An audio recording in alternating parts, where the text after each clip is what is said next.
حضرت سیدنا انس بن مالک رضی اللہ تعالی عنہ فرماتے ہیں میں نے ہر حسین چیز دیکھی ہے لیکن رسول اللہ صلی اللہ علیہ وسلم سے سب سے زیادہ حسین و جمیل میں نے کبھی نہیں دیکھا۔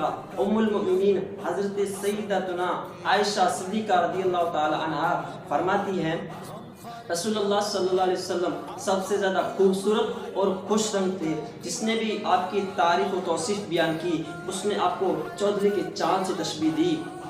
حسینہ مبارکہ کی بوندیں آپ کے چہرہ انور میں چمکدار موتی کی طرح معلوم ہوتی۔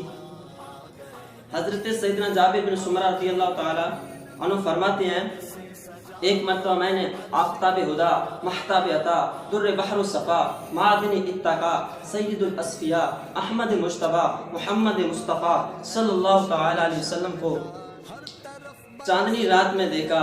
میں کبھی چاند کی طرف دیکھتا، کبھی آپ کے چہرے انور کو دیکھتا، مجھے آپ کا چہرہ چاند سے بھی زیادہ خوبصورت نظر آتا تھا۔ منہ میں جبی کو رہنے دو، چہرے کا تصور مشکل ہے، جب چاند سے بڑھ کر ایڑی ہے رخسار کا۔